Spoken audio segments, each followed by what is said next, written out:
صلی اللہ تعالی علیہ وسلم۔ آج الحمدللہ 10ویں تراویح اور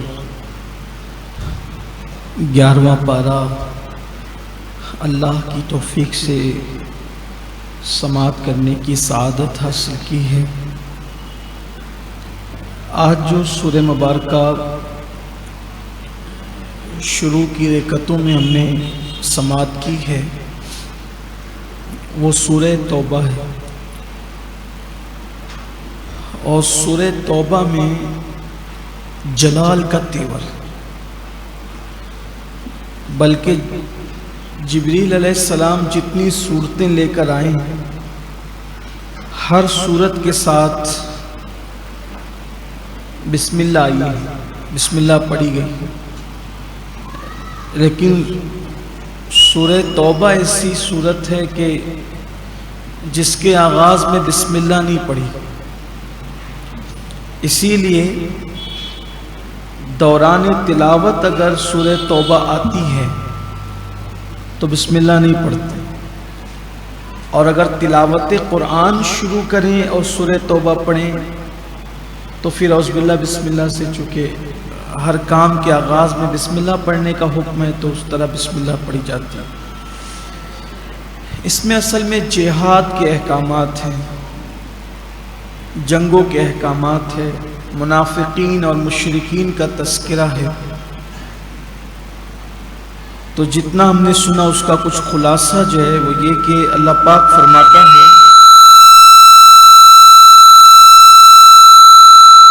کہ جو لوگ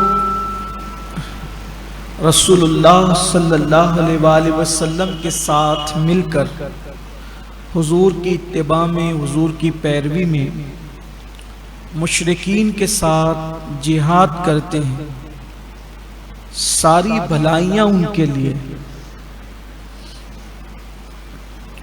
اور ان کے لیے جنت کی نعمتیں ہیں، اور وہ جنت ہے جس کے نیچے نہریں جاری ہیں۔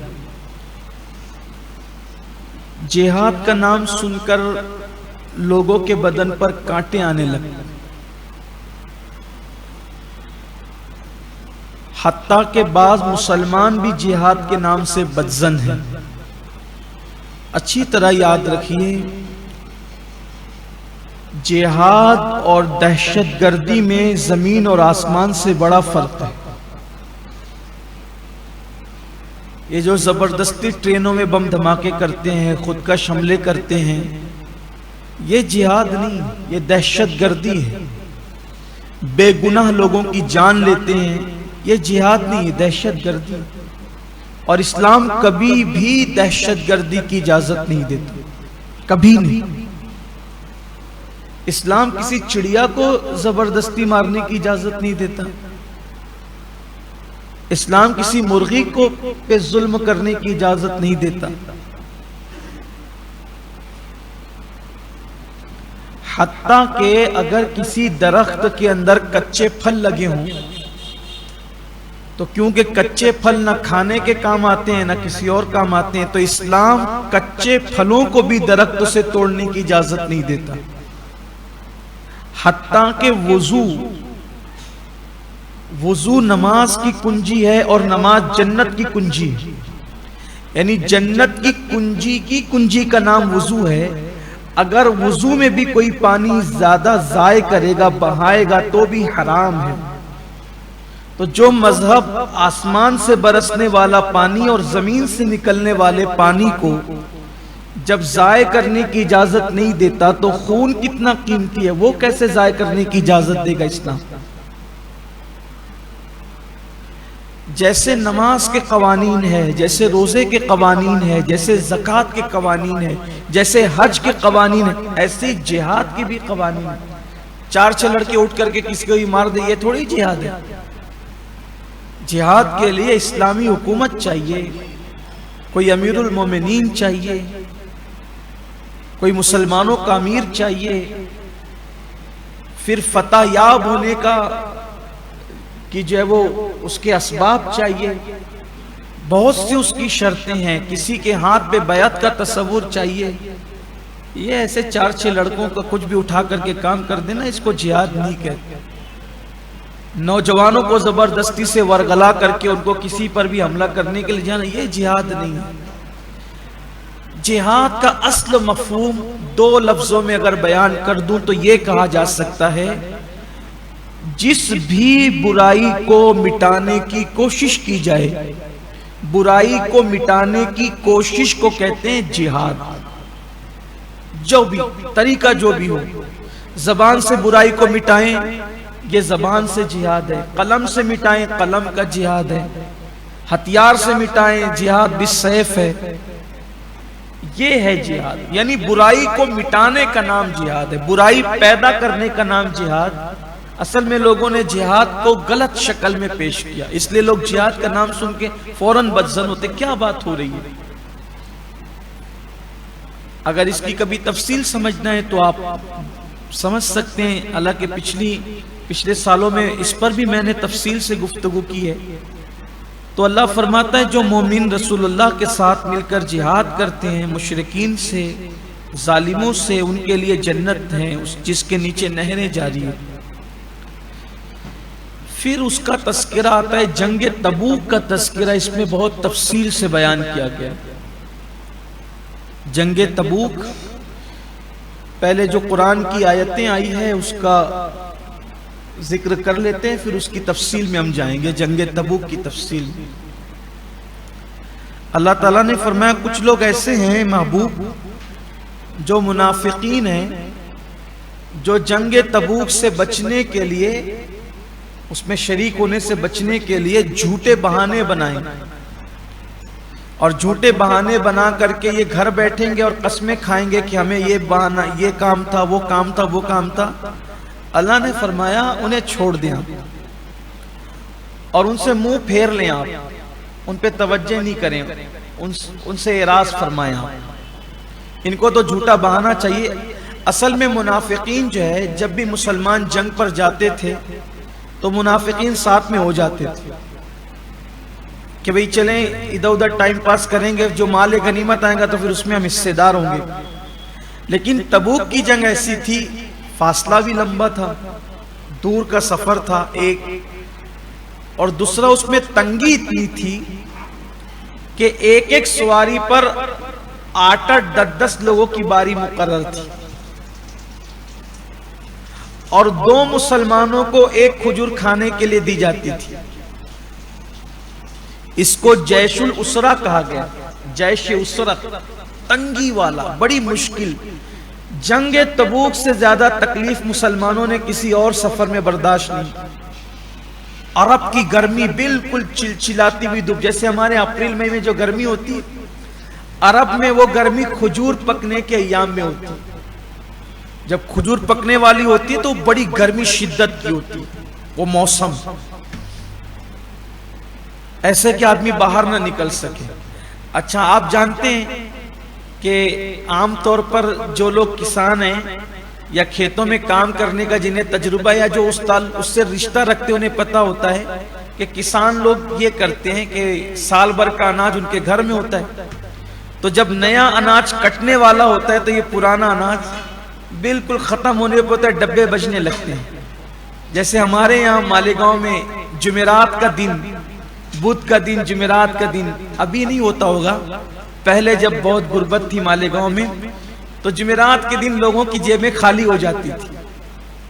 جمعرات کو کوئی پکچر میں نہیں جاتا تھا، جمعرات کو ہوٹل پہ اکثر لوگ نظر نہیں آتے تھے، جمعرات کے دن بازار میں لوگ نظر نہیں آتے تھے۔ کیوں؟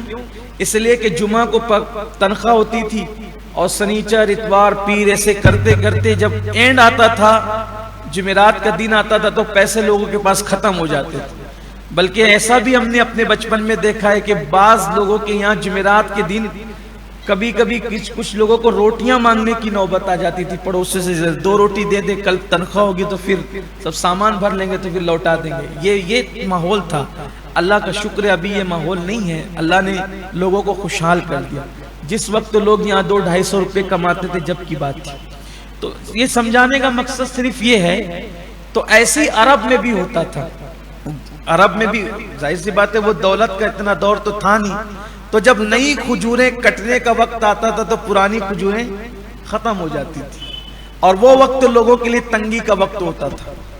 تو انہی دنوں میں، وہ تنگی کے دنوں میں جنگ تبوک ہوئی۔ ابھی اس کا خلاصہ میں پیش کروں گا آپ کے سامنے۔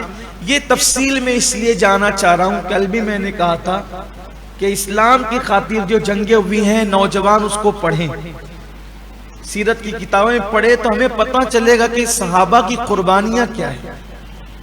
یہ جو دین ہم تک پہنچا ہے نا، جو ہم ڈینگے مارتے ہیں صرف نعروں کے بلبوتے پر، تو اتنی آسانی سے نہیں پہنچا ہے۔ فاروق اعظم فرماتے تھے کہ 2 صحابہ میں ایک کھجور دی جاتی تھی، اور فرماتے ہیں کہ جب مجھے کھجور دی جاتی تھی میں تو صرف چوس کر کے دے دیتا تھا کہ چلے دوسرا کھا جائے، میں اس کو کھاتا بھی نہیں تھا۔ یہ بھی ہوتا تھا بعض صحابہ کی قربانی، ایک جانور پر 8-10 لوگوں کی باری، جانور بھی نہیں تھی، بلکہ اللہ نے قرآن میں فرمایا کہ کچھ غریب مسلمان، اس کا ذکر سورہ توبہ میں ہے، کچھ غریب صحابہ حضور کے پاس آئے کہ یا رسول اللہ ہم بھی چلنا چاہتے ہیں لیکن ہمارے پاس سواری نہیں ہے، خرچہ نہیں ہے، کیسے اٹھائیں گے ہم خرچہ؟ حضور نے فرمایا کہ تمہارے لیے کوئی سواری کا انتظام نہیں کر سکتے اس وقت ہم۔ وہ رونے لگے جذبات میں، وہ رونے لگے کہ یا رسول اللہ سواری اور اخراجات نہیں، کاش۔ اللہ فرماتا ہے کہ اس دن ان کو اپنی غربت کا اتنا احساس ہوا، کبھی نہیں ہوا، کہ کاش ہمارے پاس بھی دولت ہوتی تو ہم بھی اللہ کے رسول کے ساتھ جاتے اللہ کی راہ میں لڑنے کے لیے۔ وہ رو پڑے، اللہ نے ان کی تعریف فرمائی۔ ارے وہ تو خوش ہونا چاہیے تھا ان کو، وہ خوش ہوتے اس بات پہ کہ چلو غربت ہی جو وہ جان چھڑانے کا ذریعہ بن گئی کہ ہمیں جنگ پہ نہیں جانا پڑ رہا ہے، مشکل نہیں اٹھانی پڑ رہی ہے۔ لیکن نہیں، وہ منافق نہیں تھے، وہ سچے مسلمان تھے، مخلص مسلمان تھے، کہ لوگ بہانے بنا بنا کر کے گرمی اور اسرت کی وجہ سے بیٹھ رہے تھے، اور یہ غریب جو سچے مسلمان تھے رو رہے تھے کاش ہمیں جانے کا موقع ملتا، کاش ہمیں، کیونکہ ان کے لیے مصیبت کوئی چیز نہیں تھی، ان کے لیے اللہ رسول کی رضا سب کچھ تھی، اللہ اس کے رسول کی رضا سب کچھ تھی۔ تو اللہ نے منافقین کے لیے فرمایا مالدار ہو کر بھی نہیں جا رہے، بہانے بنا رہے ہیں، یہ غریب مسلمانوں کا خلوص ہے، ان کی آنکھوں میں آنسو ہے۔ اللہ نے فرمایا محبوب جب آپ واپس لوٹیں گے یہ قسمیں کھا کر عذر پیش کریں گے، آپ ان سے کہہ دینا کہ ہم پہ سب آیا ہو گیا ہے، اور ان منافقوں کو جو اب تک ہم نے پردے ڈالے چھپا کر کے رکھا ہے ان سب کو ہم بے نقاب کریں گے، اور ان کو مسجد میں آنے بھی نہیں دیں گے۔ بہت ہو گیا ان کی گندگی، اب بہت ہو گئی ہے، اب انہیں مسجد میں آنے نہیں دیا جائے گا، اور آئیں گے آپ جب تبوک سے واپس لوٹیں گے تو پھر ایک کام کرنا، ان سب کو نام لے لے کر کے بھگانا مسجد سے۔ حضور نے کیا بھی ویسے، آقا نے جو منافقین کیا کرتے تھے، ایک دم آخری میں آتے تھے اور پہلی صف میں آگے گھس کے بیٹھتے تھے تاکہ پوری مسجد کو پتا چلے کہ میں آ گیا ہوں۔ کچھ لوگ ہمارے یہاں بھی ایسے، میں ان کو منافق تو نہیں کہتا، وہ جنازے میں چلانا ان کا ضروری ہے، قبرستان میں چلانا ان کا ضروری ہے، بتانے کہ میں آ گیا ہوں، مسجد میں چلانا بھی ان کا ضروری ہے کہ میں آ گیا ہوں، نماز جنازہ میں بھی چلانا ان کا ضروری ہے کہ یعنی وہ بتاتے کہ میں آ گیا ہوں۔ بھئی آپ اللہ کے لیے آئے ہیں یا ووٹ کے لیے آئے ہیں؟ آپ اللہ کے لیے آئے ہیں یا کسی کو بتانے کے لیے آئے ہیں؟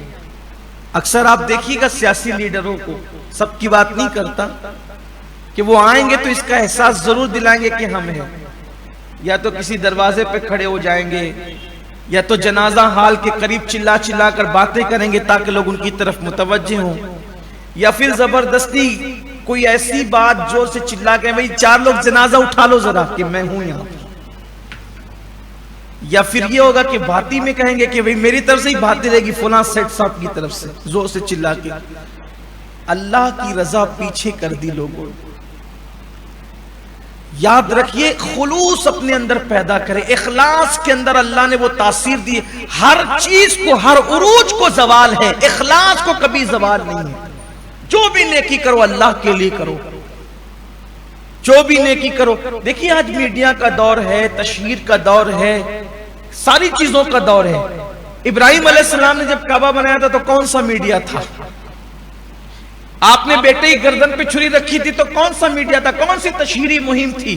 لیکن رکھا تھا اللہ کے لیے، کوئی دیکھنے والا نہیں تھا۔ جنگل تھا، تنہا اسماعیل تھے، تنہا ابراہیم تھے، لیکن خلوص کی وجہ سے وہ جو چھری رکھی، آج اس کے چرچے پوری دنیا میں گونج رہے ہیں۔ گویا کہ قدرت بتا رہی ہے اگر تنہائی میں بھی اللہ کے لیے نیکی کرو گے، اللہ قیامت تک اس کی خوشبو کو باقی رکھے گا۔ تشہیر مت کرو اپنے عمل کی، تشہیر مت کرو، اللہ کے لیے عمل کرو، نیک عمل اللہ کی۔ صحابہ کرام نے دیکھو کیسی قربانیاں دی۔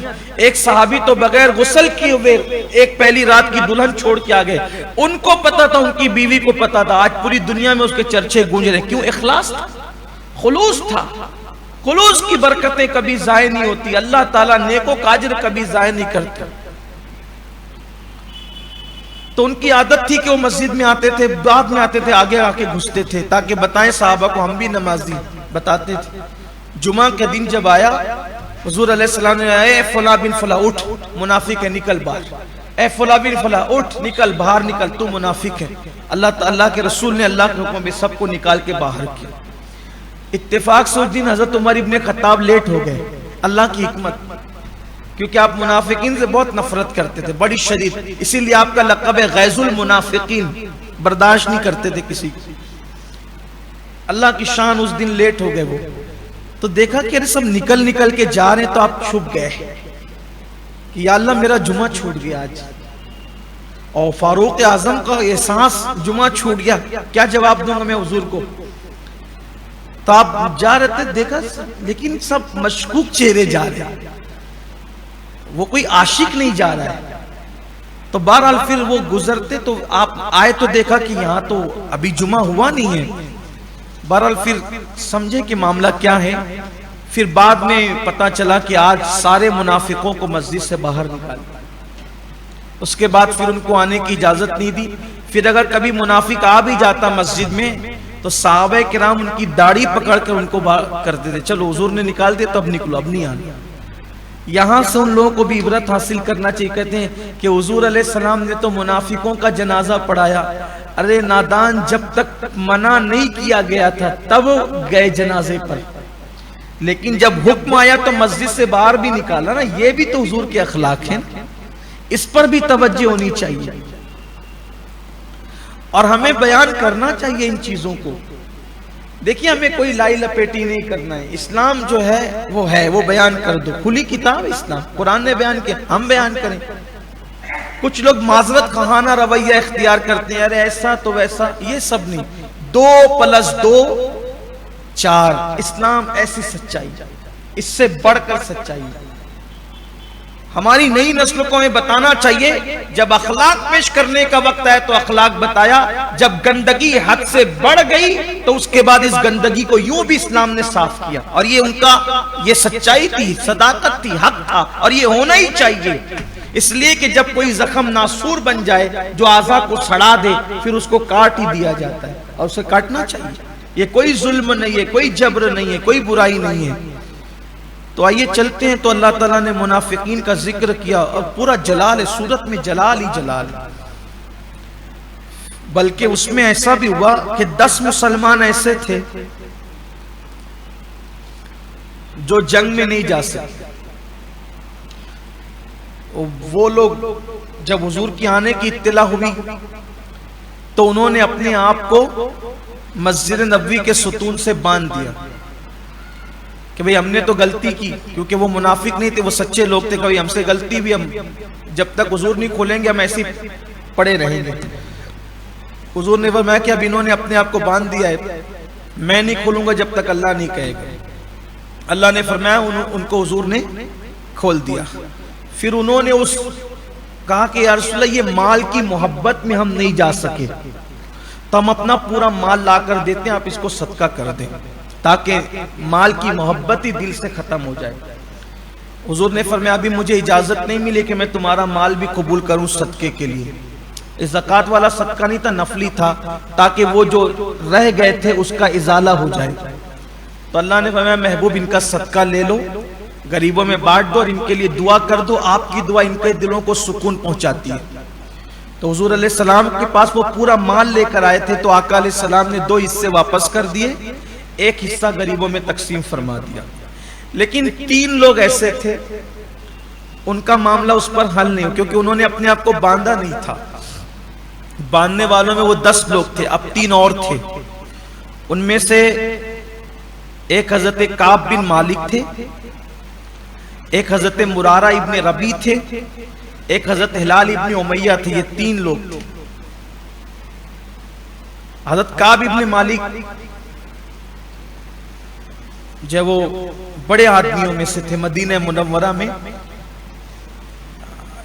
رتبے کے اعتبار سے تو سارے صحابہ شان والے، لیکن دنیاوی اعتبار سے بھی اللہ تعالیٰ نے ان کو دولت مال وغیرہ سے باغات سے نوازا تھا. پوزیشن والے آدمی تھے. تو یہ کہتے ہیں کہ میرے باغوں میں کھجوریں پک چکی تھی اور اللہ نے مجھے مال و دولت اچھا خاصا نوازا تھا. میرے پاس 2 سواریاں بھی تھیں، اچھا تھا میرے پاس.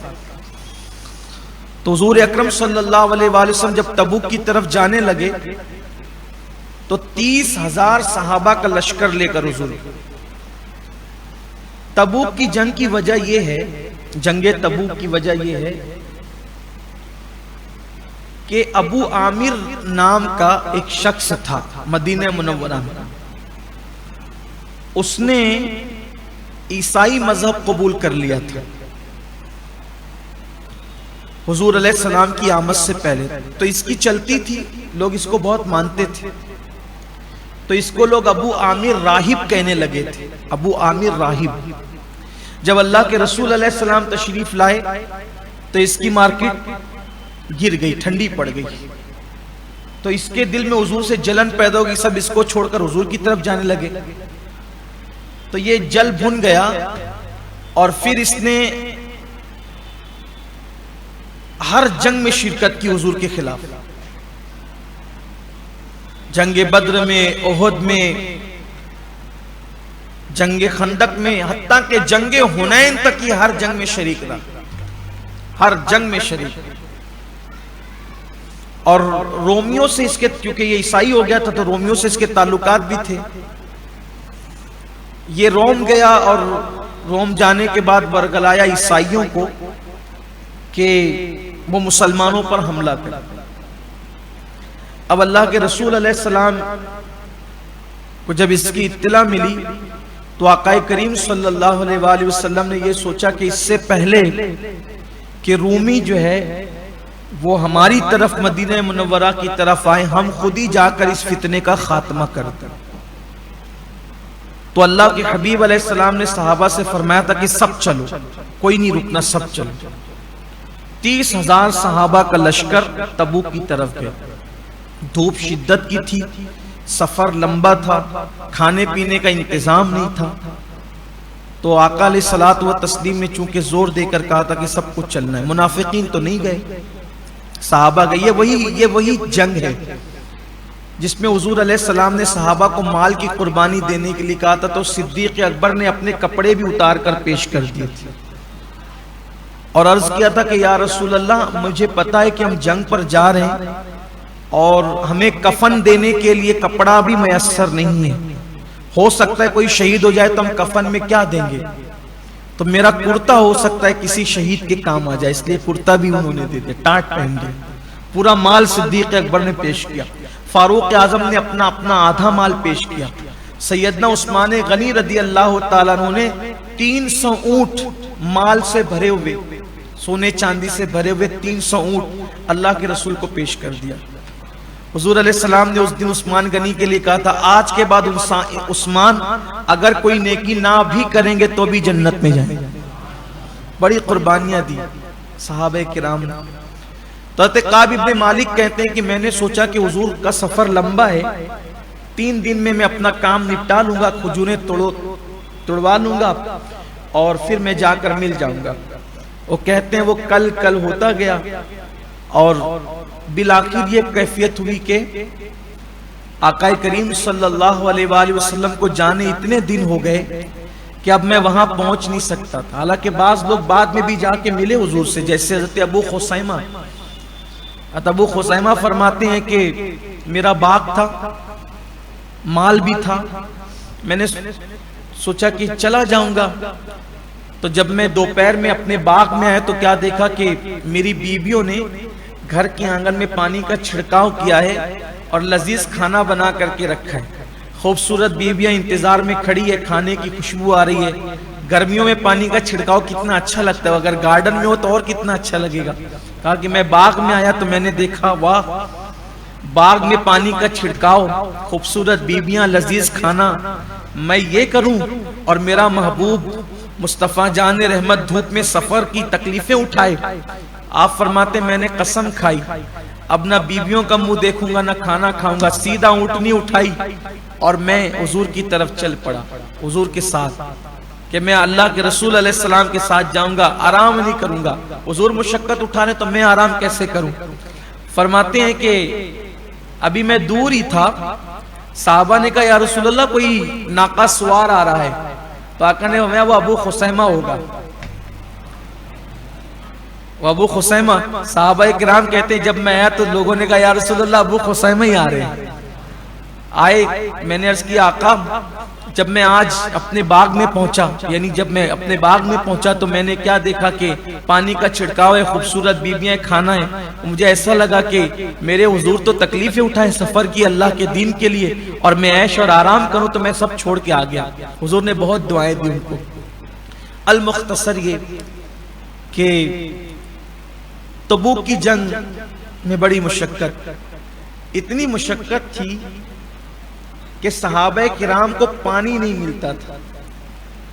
تو بعض صحابہ کرام نے اپنے اونٹوں کو ذبح کر کے ان کے پیٹ سے پانی نکال کے اس کو ٹھنڈا کر کے پیا. آپ سوچیں کیا تکلیف کے دن تھے, پانی بھی نہیں تھا, کھانا تو تھا ہی نہیں, پانی بھی نہیں تھا. پانی اس طرح لیا انہوں نے, کیونکہ اونٹ کی عادت ہوتی ہے کہ اونٹ جب پانی پیتا ہے تو پینے کے ساتھ ساتھ قدرت نے اس کو یہ صلاحیت دی ہے کہ وہ پانی 2-3 دن کا ایک ساتھ اپنے جسم کے اندر, اپنے معدے کے اندر جمع کر لیتا ہے. یہ اللہ نے اس کو صلاحیت دی. یہ تنا اونٹ کی فطرت ہے, کسی اور جانور کی یہ فطرت نہیں ہے. تو صحابہ کرام نے اونٹ ذبح کر کے وہ جو جمع شدہ پانی ہوتا ہے تو وہ پانی کو نکال کر اس کو پھر ہوا دے کر کے پیا. یہ پوزیشن صحابہ کی تھی. اس کو گھر جا کر کبھی ٹھنڈے دماغ سے سوچنا, غور کرنا کہ کس پوزیشن کے ساتھ انہوں نے دین کی خدمت کی. آج دین کی جو خدمت کرنے نکلتا ہے اس کی بڑی آؤ بھگت ہوتی ہے. اچھے سے اچھا کھانا, اچھے سے اچھے نذرانے, اچھے سے اچھے لفافے, اچھے سے اچھے مکانات, جلوس, جلسے سب ہوتے ہیں. صحابہ نے اس وقت دین کی خدمت کی جب پانی بھی ان کو اس طرح, اونٹ کے پیٹ کا پانی نکال کے پینا کوئی آسان بات ہے, ذرا سوچو تو صحیح. ہم اپنے وضو کھانے کا پانی نہیں پی پاتے ہیں, اپنے وضو کھانے کا پانی نہیں پی پاتے ہیں. ان کی قربانیاں کو پہ غور کرو. جب بھی میرے نوجوان وائی فائی لگا کر زنا کے مناظر دیکھیں تو پہلے ان کو اس پر غور کرنا چاہیے. مسلمان کہلاتے ہو, حیا کرو, شرم کرو. چوری کرنے سے پہلے, اسلام کو بدنام کرنے سے پہلے, کسی لڑکی پہ بدنگائی کرنے سے پہلے, کسی کو چھوٹے چھوٹے معاملات پہ قتل کرنے سے پہلے اور اسلام کے نام پہ داغ اور دھبا بننے سے پہلے سوچو وہ کیسے مسلمان تھے جن کو دین کتنا پیارا تھا, کہ دین کے لیے انہوں نے قربانیاں کتنی دی. ہم کیا کر رہے ہیں, دین کو بدنام کرنے کے سوا کر کیا رہے ہیں.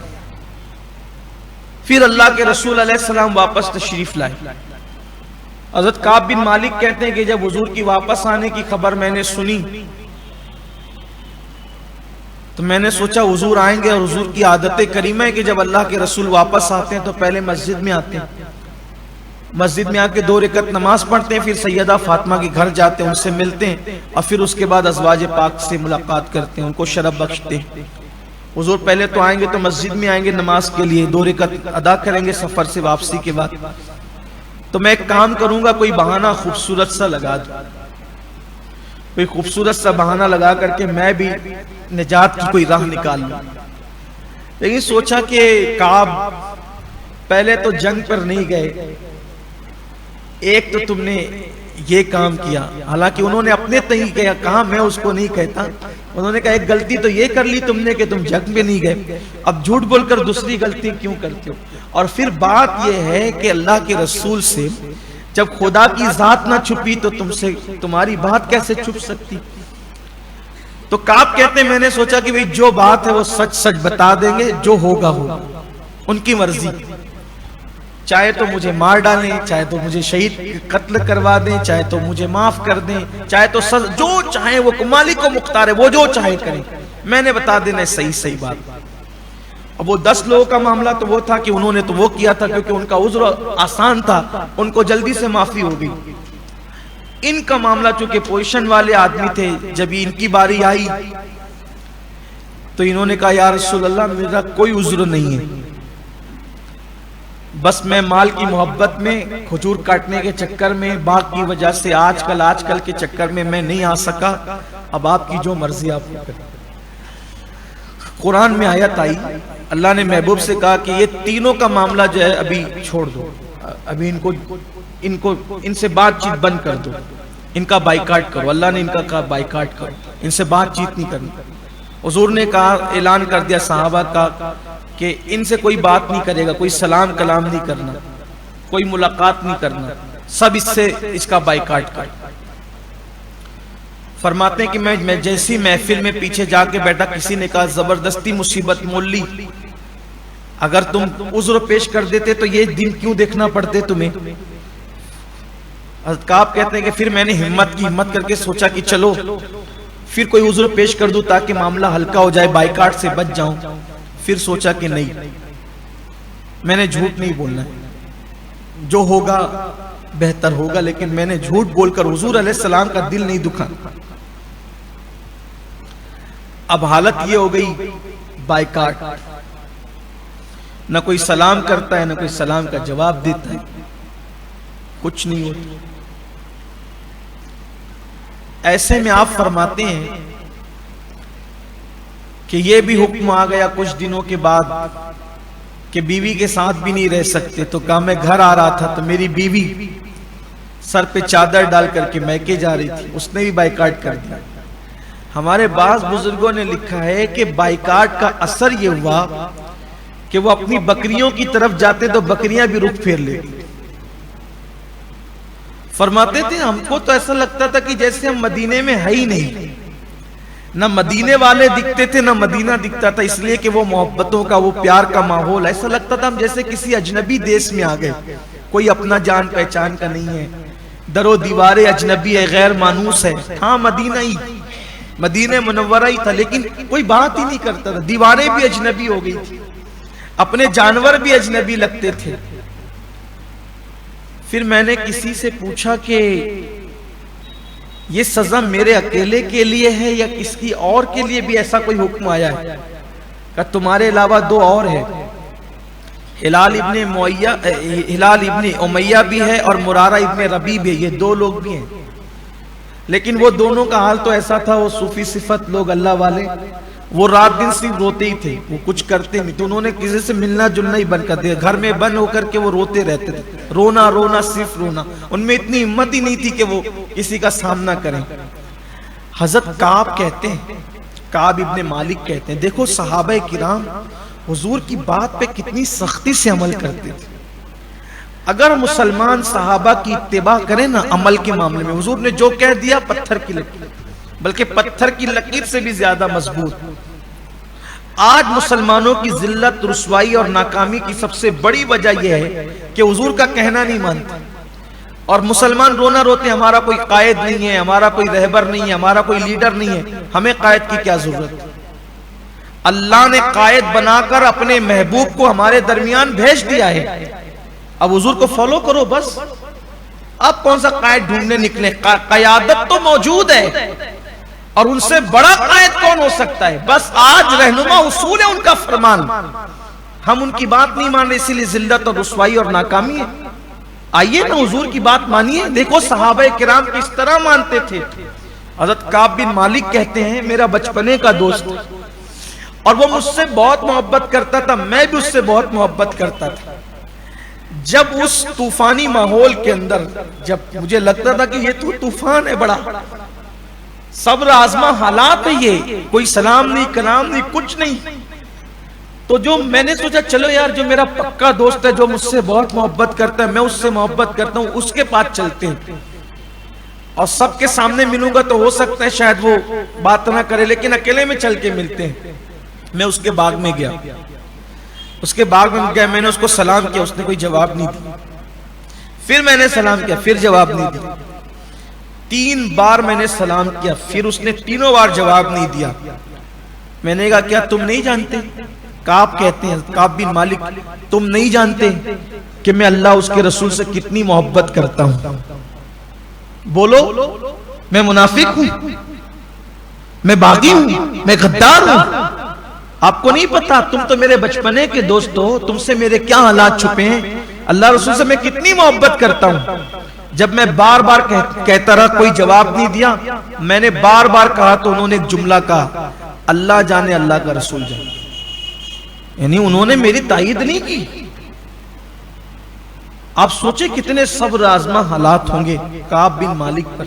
لیکن کعب یہ کہتے تھے کہ حضور کو پتا تھا کہ میں منافق نہیں ہوں, میں نے سچی بات کہی ہے. تو حضور مجھے دیکھتے ہی نہیں تھے, میں سلام کرتا تھا جواب کوئی نہیں دیتا تھا, تو حضور نے خود فرمایا تھا تو دیتے. لیکن میری عادت تھی, میں مسجد میں نے نہیں چھوڑی تھی, میں مسجد میں جاتا تھا. وہ دونوں حضرات نے کمرے میں اپنے آپ کو بند کر لیا تھا, ان کی ہمت وہ ہار گئے تھے, لیکن میں ہمت کر کے مسجد جاتا تھا. کوئی مجھے دیکھتا بھی نہیں تھا, بات بھی نہیں, لیکن میں جاتا تھا اور جا کے میں حضور کے پاس کھڑے ہو کر کے نماز پڑھتا تھا. اور جب میں حضور کو دیکھتا تھا تو منہ پھیر لیتے تھے, لیکن نماز کی حالت میں جب میں ہوتا, حضور کو نہیں دیکھ رہا ہوتا, تو میں اپنی آنکھوں کی کنکھیوں سے حضور کو دیکھ رہا ہوتا, تو حضور مجھے دیکھ رہے ہوتے. یعنی بائیکاٹ تو کیا تھا اللہ کے حکم پر, لیکن حضور اکرم صلی اللہ علیہ وآلہ وسلم جانتے تھے کہ یہ سچا آدمی ہے, یہ صحابی ہے, یہ منافق نہیں ہے. حضور کو علم تھا اللہ کی عطا سے. فرماتے ہیں انہی دنوں میں بازار میں گیا ہوا تھا. حضرت کعب بن مالک کہتے ہیں میں بازار میں گیا ہوا تھا, تو ایک غسانی ایلچی, غسان کا بھیجا ہوا, شاہ غسان کا, غسان کے بادشاہ کا بھیجا ہوا ایک ایلچی ڈاکیا مجھے ڈھونڈ رہا تھا. کعب بن مالک کون ہے, کعب بن مالک کون ہے؟ تو کچھ صحابہ کرام نے منہ پھیر کر کے میری طرف سے اشارہ کیا, وہ جا رہا ہے, وہ جس کو ڈھونڈ رہا ہے تو وہ جا رہا ہے. یعنی صحابہ دیکھتے بھی نہیں تھے, وہ جا رہا ہے.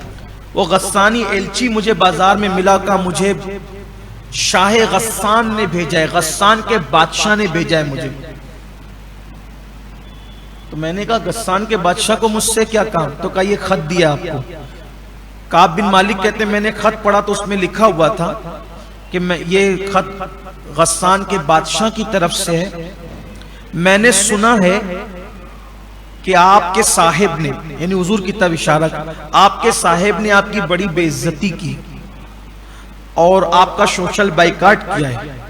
حالانکہ آپ بڑے عزتدار آدمی و معزز ہو اور تمہیں اتنا ذلیل کیا گیا. میں جانتا ہوں کہ تم عزت کے قابل ہو, تو آپ ان کو چھوڑو اور میرے پاس آؤ, پھر دیکھنا میں تمہیں کیسی عزت دیتا ہوں اور میں تمہیں کیسی شان دیتا ہوں.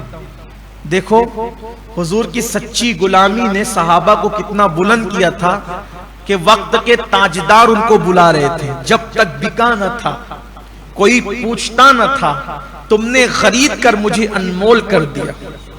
اس سے آپ کو حضرت کعب بن مالک کی اہمیت پتا چلی ہوگی کہ کس شان کے آدمی تھے کہ بادشاہ لوگ آپ کو پہچانتے تھے, اتنے بڑے آدمی تھے آپ. لیکن جیسے ہی غسان کے بادشاہ کا خط آپ نے پڑھا, فرماتے ہیں, خود فرماتے ہیں, میری آنکھوں میں خون اتر آیا اور میں نے کہا اس عیسائی کتے میں اتنی ہمت ہے کہ وہ میرے نبی سے مجھے توڑنا چاہتا ہے, وہ میرے نبی سے مجھے دور کرنا چاہتا ہے. وہ مالک و مختار ہے, وہ جو چاہے کرے. اور فرمایا کہ میں نے اس کا خط پڑھا اور پڑھ کر کے میں نے اس کو اپنی مٹھی کے اندر دبوچ لیا اور پاس ہی آگ جل رہی تھی, اس آگ میں پھینک دیا اور فرمایا جا تیرے اس عیسائی کتے کو کہنا کہ تیرے خط کا میرے پاس یہی جواب ہے, جا. اور کافر مجھے اپنی طرف بلا رہے. دیکھو حضور علیہ السلام کا سوشل بائیکاٹ ہے, پھر بھی صحابہ کی وفا کا عالم یہ ہے کہ خلاف بولنے والوں کو یوں جواب دیتے ہیں. یہ ہے ایمانی حرارت, یہ ہے ایمانی جذبہ, یہ ایمانی غیرت. یہاں تو حضور کی محبت کا دعویٰ کر کے گانوں کی دہلیز پہ ایمان کا سودا کرتے, فلموں کی دہلیز پہ ایمان کا سودا. یہ مسلمان ہے جسے دیکھ کے شرمائے یہود, داڑیاں مڈا کے گٹروں میں پھینک کے یہود اور عیسائیوں کی طرح چہرے بناتے ہیں. حضرت کعب بن مالک کو بظاہر کتنا بڑا آفر تھا وقت کے بادشاہ کا, خط اس کا جو ہے وہ مٹھی میں مروڑ کر کے آگ میں پھینک دیا. اللہ کو یہ ادائے وفا پسند آئی, اللہ تو دیکھ رہا. ادھر شاہ غسان کا خط آگ میں جاتا ہے اور ادھر جبریل امین مصطفیٰ جان رحمت پہ وحی لاتا. محبوب ان تینوں کو ہم نے معاف کر دیا. قرآن میں آیت آ گئی, سورہ توبہ میں آیت آ گئی. ان لوگوں کی توبہ کا ذکر اسی لیے سورہ توبہ ہے. وفاداروں کی وفا آج بھی پڑھی جا رہی ہے. وفاداروں کی وفا کا ذکر, بھئی کوئی ذکر کرے نہ کرے لیکن قرآن مقدس میں تو ہے نا, تراویح میں تو پڑھا جا رہا ہے, بار بار دہرایا جا رہا ہے, اس کا ذکر ہو رہا ہے. تو اللہ تعالیٰ نے فرمایا ان کی توبہ کا, اللہ نے فرمایا میں نے ان کو معاف کر دیا تینوں کو. محبوب آپ ان کو اطلاع دے دیں. اللہ کے حبیب علیہ السلام فرماتے ہیں کہ جاؤ انہیں توبہ کی خوشخبری دو. کہتے ہیں کہ صحابہ دوڑے دوڑے آتے تھے, کعب چلو تمہاری توبہ پر آیت آئی تمہاری. اور جب میں مسجد میں آیا تو حضور علیہ السلام کا چہرہ خوشی سے ایسا تمتما رہا تھا جیسے آسمان پہ 14ویں رات کا چاند چمکتا ہے, اور مجھے صحابہ مبارکبادیاں دے رہے تھے. یہ حضرت کعب ابن مالک. اس کا مطلب یہ ہے اللہ رسول سے کی ہوئی وفا انسان کو بہت بلند مرتبے پر پہنچاتی, بڑے عروج پر پہنچاتی, بڑے مقام پر پہنچاتی. پھر مسجد زرار کا ذکر بھی ہے, لیکن اب اگر میں اس کی طرف جاؤں گا تو ابھی 2 پروگرام ہمارے اور باقی ہیں. ایک تو آج 10ویں شب ہے, اور 10ویں شب میں ام المومنین محسنہ اسلام ام زہرا سیدہ طیبہ طاہرہ اما جان خدیجۃ الکبریٰ کی آج وصال کی شب بھی ہے, 10واں روزہ. تو تھوڑا سا ان کی بارگاہ میں خراج پیش کر لیں. اور چونکہ ہر مہینے ہمارے مرکز پر ختم قادریہ شریف ہوتا ہے سرکار غوث پاک رضی اللہ تعالیٰ کی بارگاہ میں خراج پیش کرنے کے لیے, تو یہ دونوں پروگرام آج ہی کر لیا گیا ہے. توشہ غوثیہ بھی آج ہے, اور یہ بھی مختصر بس ام المومنین کی بارگاہ میں 1-2 باتیں عرض کر دوں. پھر کبھی موقع ملے گا تو کسی دن کچھ باتیں اور آ جائے گی, جیسے کل آ گئی تھی کچھ باتیں. ام المومنین حضرت خدیجۃ الکبریٰ رضی اللہ تعالی عنہ, یہ حضرت قصی ابن کلاب ان کی اولاد میں سے. تو قصی بن کلاب پر حضور علیہ السلام کا شجرہ نسب اور ماں خدیجہ کا شجرہ نسب جا کے مل جاتا ہے. تو حضور اکرم صلی اللہ علیہ وآلہ وسلم کی تمام ازواج پاک میں نسب کے اعتبار سے سب سے زیادہ قریب اما خدیجۃ الکبریٰ کی ذات. پھر آپ کی دوسری خصوصیت یہ ہے کہ جتنے دن انہوں نے رسول اللہ کے ساتھ گزارا ہے اتنے دن کسی کو حضور کے ساتھ گزارنے کا شرف حاصل نہیں ہوا. کسی نے 10 سال حضور کے ساتھ گزارے, کسی نے 12 سال حضور کے ساتھ گزارے. اس سے زیادہ کسی کو حضور کے ساتھ اپنی زندگی ازواج پاک میں گزارنے کا موقع اور بھی پھر کم ہے. کسی کے 2 سال ہے, کسی کے 3 سال ہے, کسی کے 5 سال ہے, لیکن 25 سال پورے کم و بیش ماں خدیجۃ الکبریٰ کو حضور کے ساتھ رہنے کا شرف نصیب ہوا. اور ایک خاص بات یہ ہے کہ حضور اکرم صلی اللہ علیہ وآلہ وسلم کے نکاح میں جب آپ تشریف لائیں تو اس وقت حضور علیہ السلام کنوارے تھے, حضور کے نکاح میں کوئی اور بیوی نہیں تھی. ایک خاص بات یہ بھی ہے کہ حضور علیہ السلام اپنی تمام ازواج پاک میں سب سے زیادہ اگر کسی سے محبت کرتے تھے تو وہ اما خدیجہ سے کرتے تھے. ان کی ظاہری حیات میں حضور علیہ السلام نے دوسرا نکاح نہیں فرمایا. جب تک یہ حیات رہی ان سے پیار اتنا تھا, ان کی حیاتی میں کوئی دوسرا نکاح آپ نے نہیں فرمایا.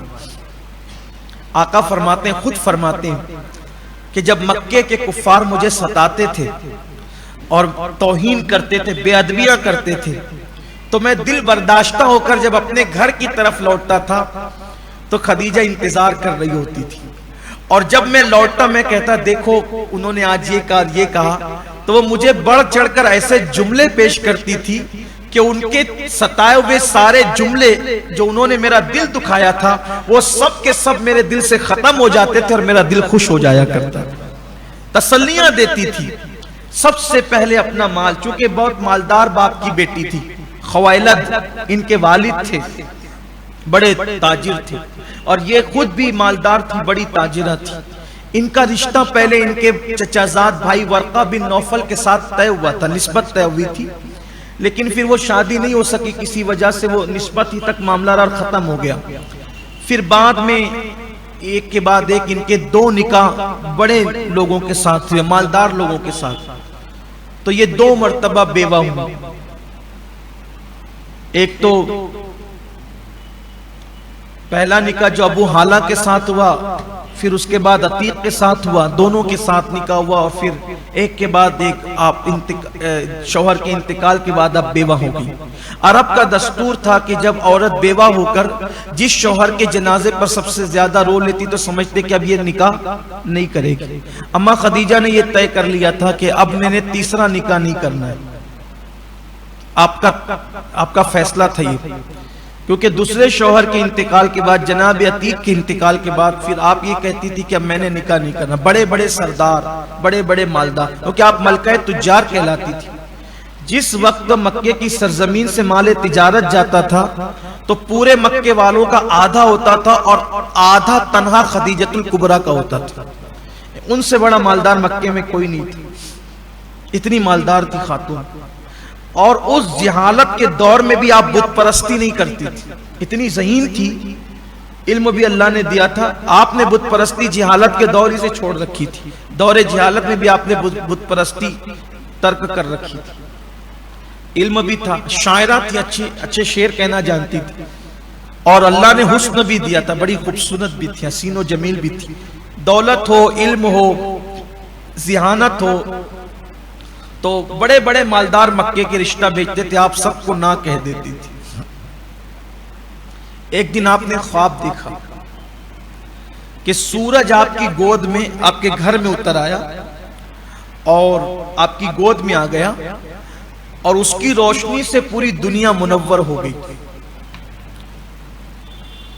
تو آپ اپنے چچا زاد بھائی کے پاس گئی جو آسمانی کتابوں کے عالم تھے. کہا بھائی یہ بتاؤ کہ اس خواب کی تعبیر کیا ہے؟ تو انہوں نے فرمایا کہ تم آخری نبی کی بیوی بنو گی. کہ میں نے تو نکاح کا ارادہ ہی چھوڑ دیا ہے، اور مکے کے اس گندے ماحول میں جبکہ لوگ ننگے ہو کے کعبے کا طواف کرتے ہیں، بیٹیوں کو زندہ دفن کرتے ہیں، ماؤں کے ساتھ زنا کرتے ہیں، کمزوروں کا مال کھا جاتے ہیں، کعبے پر 360 بت رکھے ہیں اللہ کے گھر پہ، انہوں نے کون ہوگا اس میں؟ تو کہا جاتا ہے کہ ابھی تک آپ نے اللہ کے رسول کو نہیں دیکھا تھا. مالدار خاتون تھی، تجارت میں بڑا نام تھا. حضور جانتے تھے خدیجہ نام کی کوئی عورت ہے، لیکن ابھی تک ان سے کوئی ملاقات نہیں ہوئی تھی. تو چونکہ مکے والے تو کمزوروں کا مال کھا جانا ان کے کوئی گناہ ہی نہیں تھا. بڑا عجیب ماحول تھا وہاں کا، مشرکین تھے، بت پرست تھے اکثریت وہاں کی.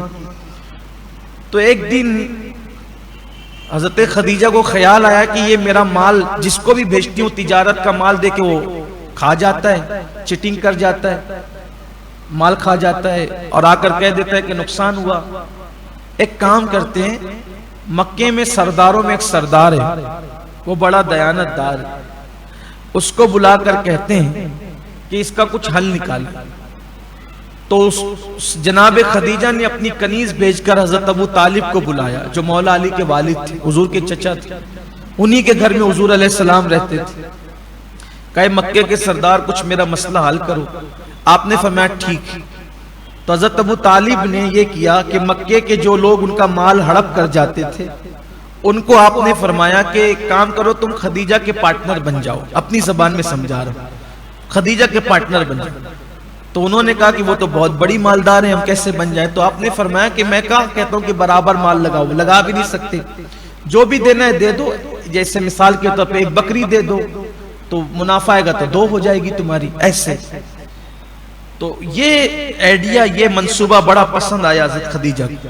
پھر آپ نے فرمایا کہ مکے کی حد تک تو میرا مال محفوظ ہو گیا، اب شام اور یمن جائے گا تو اس کا کیا؟ شام جائے گا، یمن جائے گا، عراق جائے گا تو اس کا کیا ہوگا؟ تو آپ نے فرمایا کہ میں بوڑھا ہو چکا ہوں، اس سے زیادہ میں نہیں کر سکتا۔ تو تب خدیجہ نے کہا تھا کہ آپ کا وہ جو بھتیجا ہے سنا ہے بڑا دیانت دار، جب بھی مکے والوں کوئی مسئلہ درپیش ہوتا ہے تو لوگ اس سے کے پاس فیصلہ کرانے جاتے ہیں، اس کے کردار کی قسمیں کھائی جاتی ہیں مکے میں، اور اگر آپ اس کو کہیں تو آپ نے فرمایا وہ مزدوری کو پسند نہیں کرتا، لیکن میں مزدوری کے لیے نہیں کہتی، میں تو اس کو اپنے مال پر نگہبان بنا کے بھیجنا چاہتی ہوں، وہ نگہبان بن کر کے جائے، وہ جو منافع لائے گا جتنا اوروں کو دیتی ہوں دگنا دوں گی اس کو۔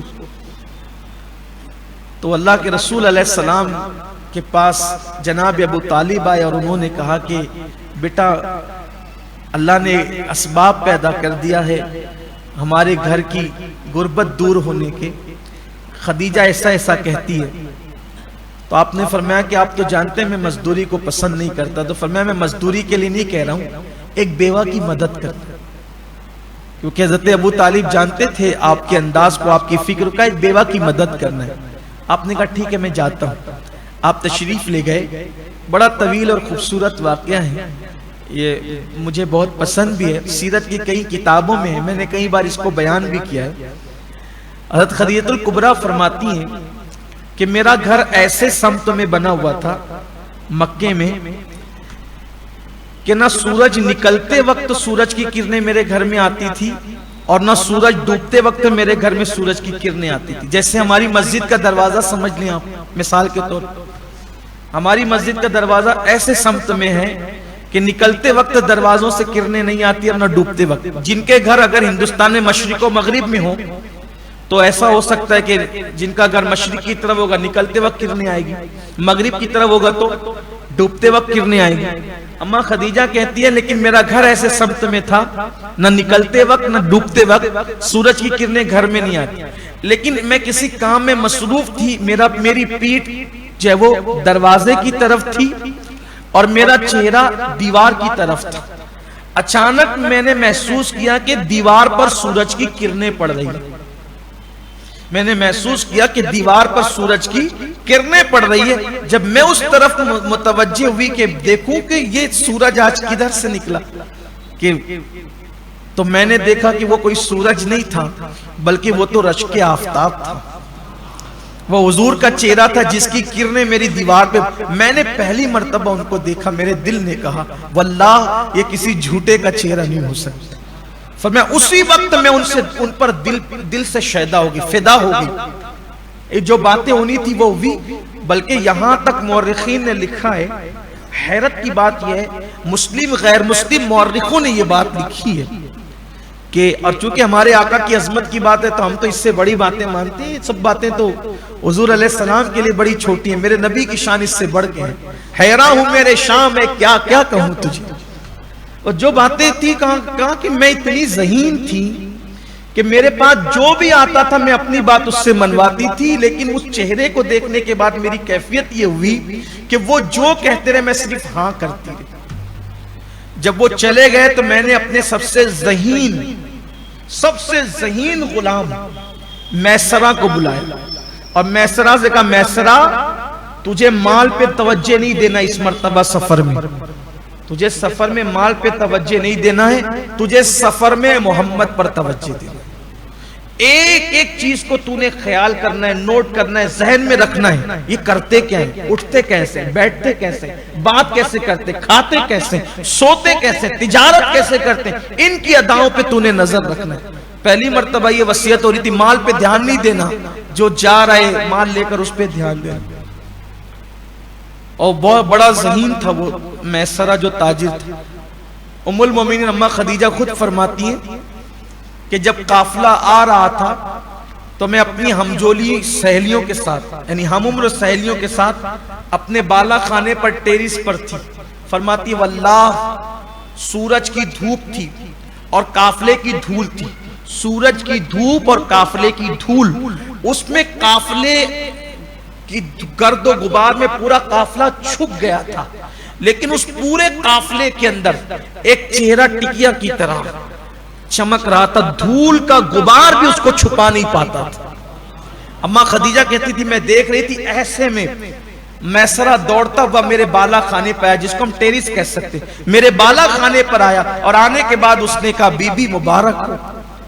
ڈبل منافع ہوا۔ میں نے کہا چپ رہو، مجھے آج کوئی منافع کے بارے میں نہیں سننا، یہ بتاؤ محمد کیسے، یہ بتاؤ محمد کیسے؟ کہا واللہ وہ کیسے ہیں، وہ چلتے ہیں تو بادل ان پہ سایہ کرتا ہے۔ میسرہ کو کہا خدیجہ نے کہا میں اس کی خوبی نہیں سننا چاہتی، میں تو اس کے عیب سننا چاہتی، بتا وہ کیسے ہیں؟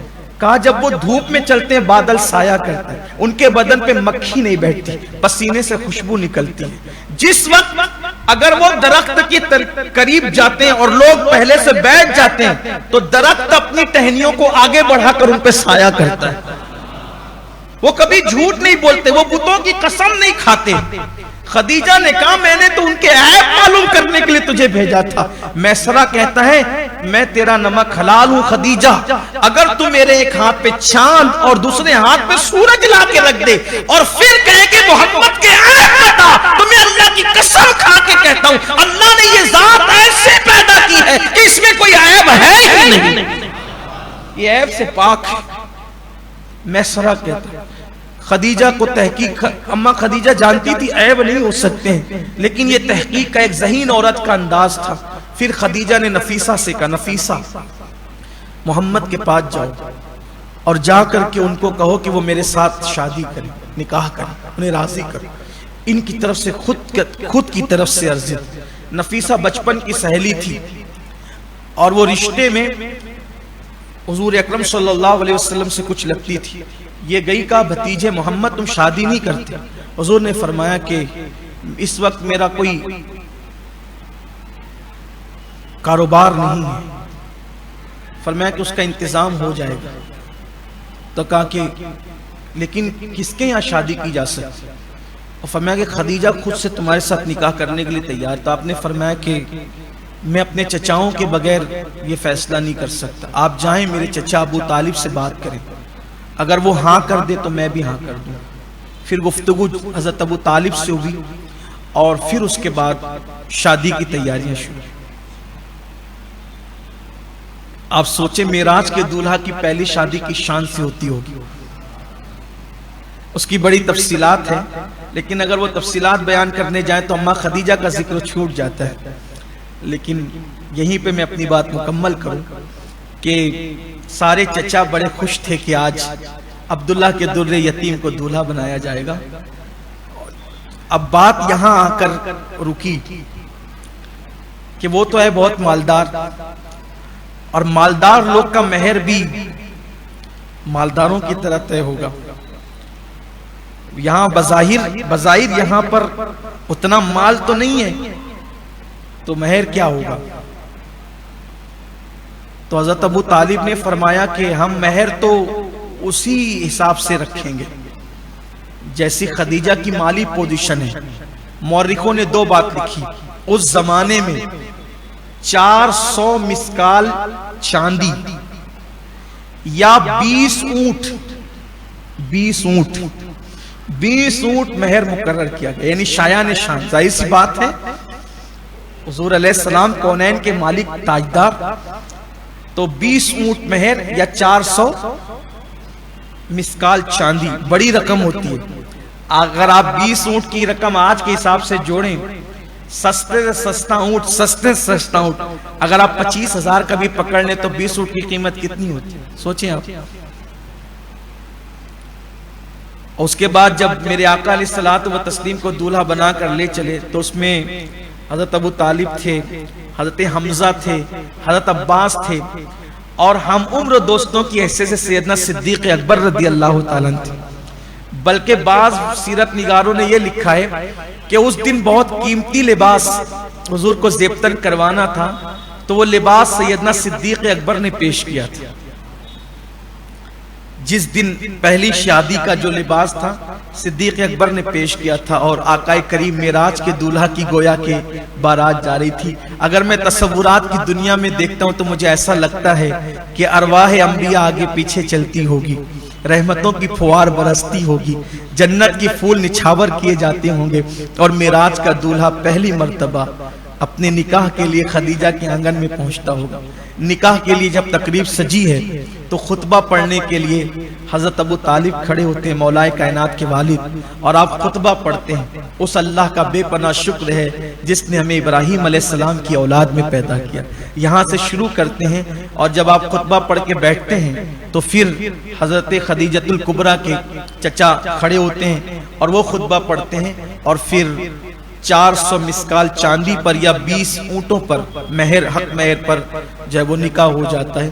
اور نکاح کے بعد پھر حضرت خدیجۃ الکبریٰ رضی اللہ تعالیٰ عنہ جب پہلی ملاقات ہوتی ہے تو آپ کہتی ہیں کہ میں آپ کی بیوی ضرور ہوں لیکن میں آپ کی کنیز ہوں، کنیز۔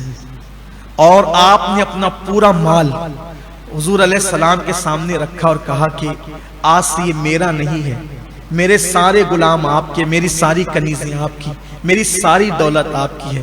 بیان کرنے والے مورخوں نے لکھا ہے جب خدیجہ نے اپنی دولت کا ڈھیر لگایا تو ایک طرف حضور کھڑے تھے، ایک طرف خدیجہ کھڑی تھی، لیکن ڈھیر اتنا دولت کا انبار تھا، انبار بلا مبالغہ انبار، کہ وہ اتنی بڑی پوزیشن تھی اس دولت کی کہ خدیجہ کو حضور نظر نہیں آ رہے تھے۔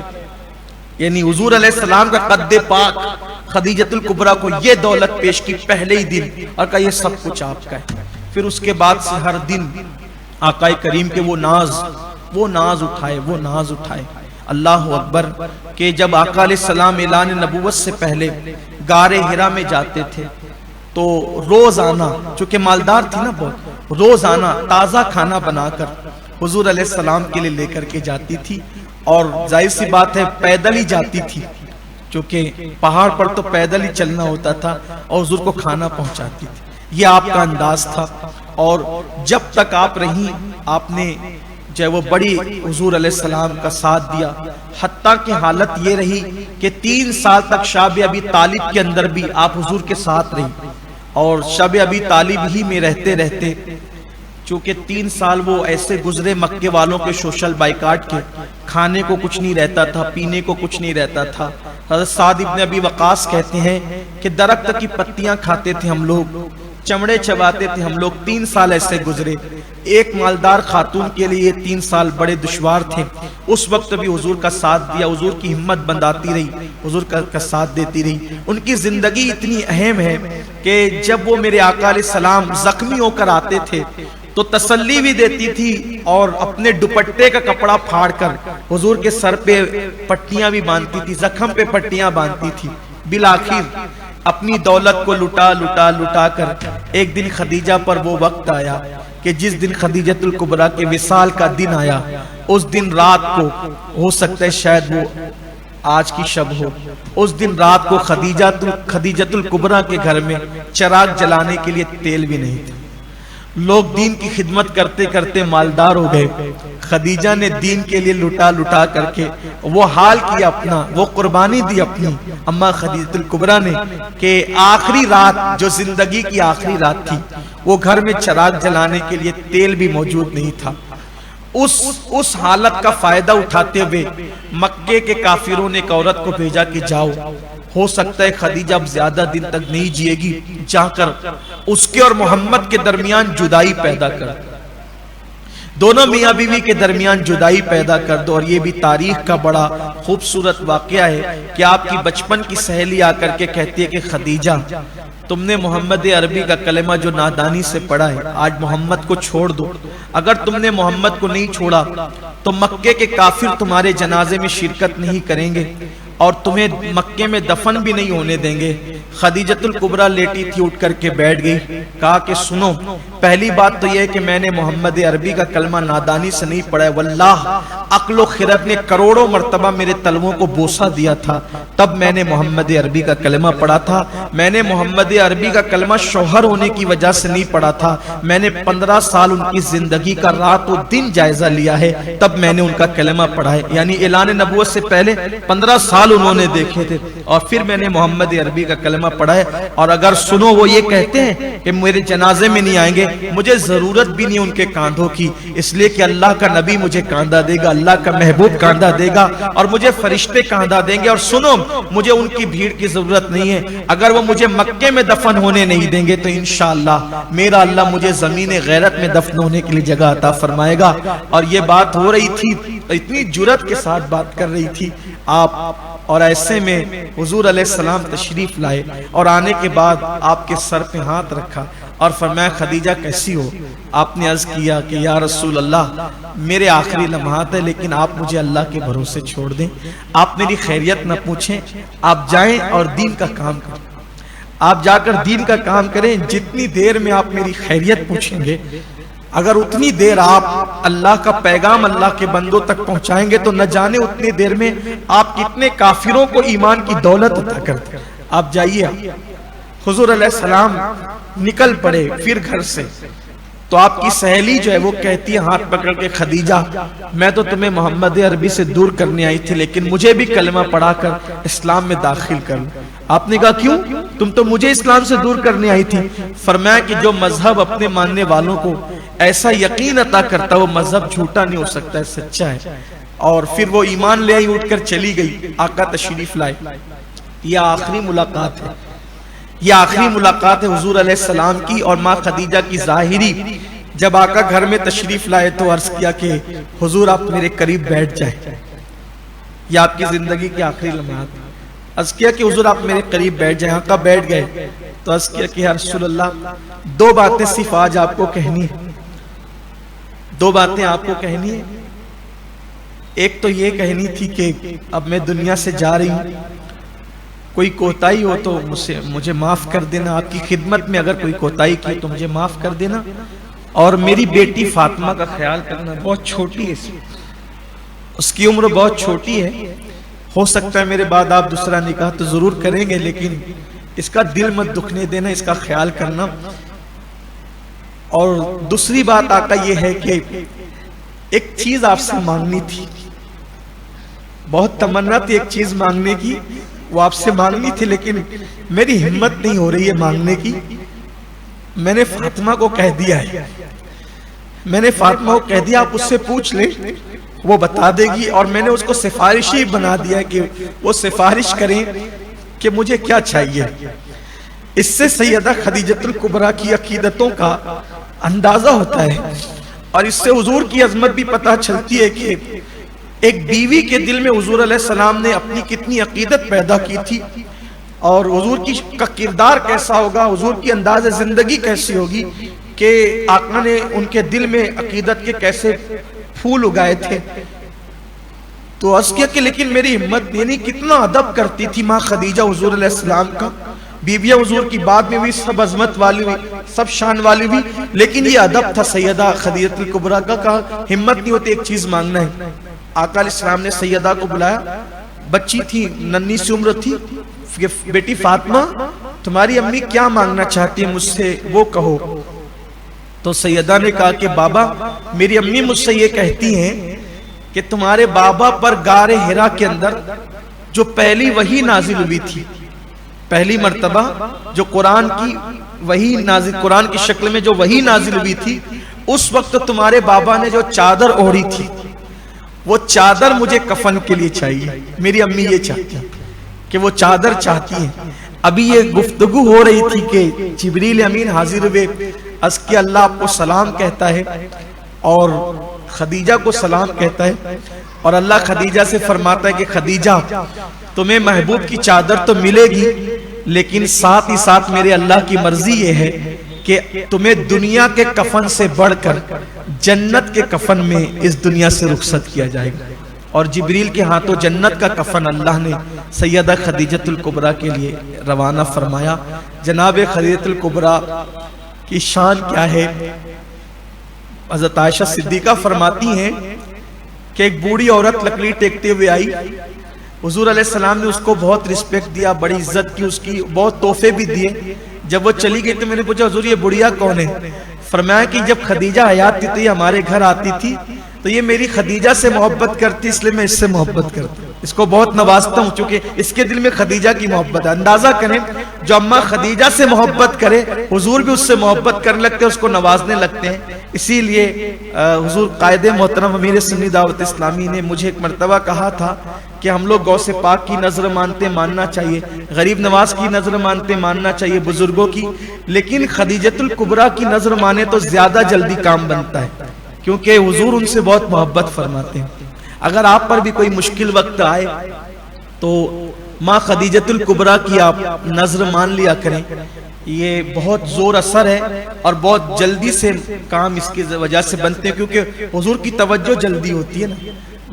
میری کبھی حاضری بارگاہ رسالت مآب صلی اللہ علیہ وآلہ وسلم میں مکۃ المکرمہ کے بعد ہوتی ہے، تو میری کوشش یہ رہتی ہے جب میں مکے سے نکلوں تو سب سے آخری زیارت خدیجۃ الکبریٰ کی کروں اور پھر ان کا سلام لے کر حضور کی بارگاہ میں پہنچوں، عرض کروں یا رسول اللہ اب میں وہاں سے آیا ہوں، کرم فرما دیں، تو بھی پھر بڑی عنایتیں ہوتی ہیں۔ آپ سے بھی کہتا ہوں رشتہ جو ہے نا حضور علیہ السلام نے بڑا نبھایا، اور ماں خدیجۃ الکبریٰ سے جو پیار اور جو محبت کی حضور نے، حضور کی تمام ازواج پاک کو میں کسی کو بھی جو وہ ماں خدیجہ کی طرح وہ پیار وہ محبت کا معاملہ نہ ہو سکا جو ماں خدیجہ الکبریٰ کے ساتھ ہوا۔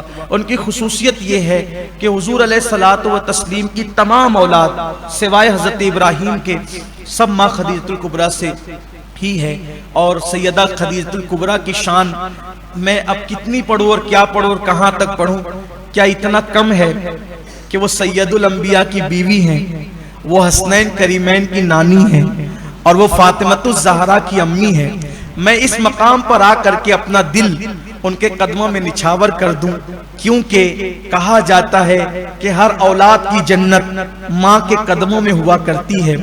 خدیجۃ الکبریٰ کی بیٹیوں میں ایک بیٹی فاطمۃ الزہرا ہے جو تمام جنتی عورتوں کی سردار ہے، جس کے لیے میدان محشر والے اپنی گردن جھکائیں گے کہ خاتون قیامت خاتون جنت جنت میں جا رہی ہے، اپنی گردن جھکا لو۔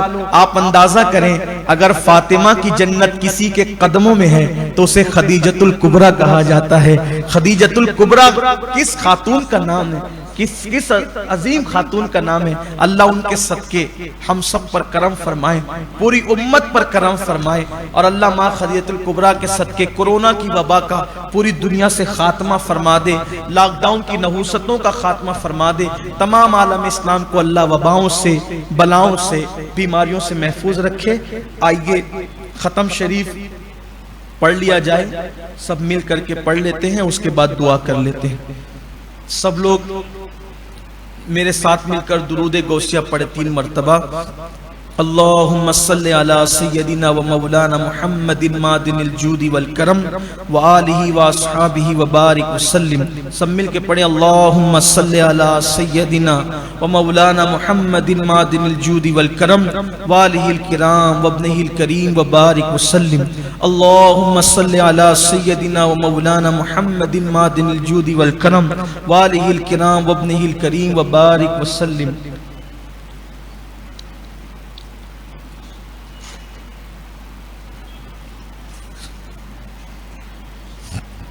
تیسرا کلمہ پڑھیں سبحان اللہ والحمدللہ ولا الہ الا اللہ واللہ اکبر ولا حول ولا قوة الا باللہ العلی العظیم۔ سبحان اللہ والحمدللہ ولا الہ الا اللہ واللہ اکبر ولا حول ولا قوة الا باللہ العلی العظیم۔ سبحان اللہ والحمدللہ ولا الہ الا اللہ واللہ اکبر ولا حول ولا قوة الا باللہ العلی العظیم۔ سورہ علم نشرح پڑھیں. بسم اللہ الرحمن الرحیم. علم نشرح لک صدرک ووضعنا عنک وزرک الذی انقض ظہرک ورفعنا لک ذکرک فإن مع العسر یسرا ان مع العسر یسرا فإذا فرغت فانصب وإلى ربک فارغب. بسم اللہ الرحمن الرحیم. علم نشرح لک صدرک ووضعنا عنک وزرک الذی انقض ظہرک ورفعنا لک ذکرک فإن مع العسر يسرا ان مع العسر يسرا فإذا فرغت فانصب وإلى ربك فارغب. بسم الله الرحمن الرحيم. ألم نشرح لك صدرك ووضعنا عنك وزرك الذي أنقض ظهرك ورفعنا لك ذكرك فإن مع العسر يسرا ان مع العسر يسرا فإذا فرغت فانصب وإلى ربك فارغب. سورة الإخلاص. بسم الله الرحمن الرحيم. قل هو اللہ احد اللہ الصمد لم یلد ولم یولد ولم یکن له کفوا احد. بسم اللہ الرحمن الرحیم. قل هو اللہ احد اللہ الصمد لم یلد ولم یولد ولم یکن له کفوا احد.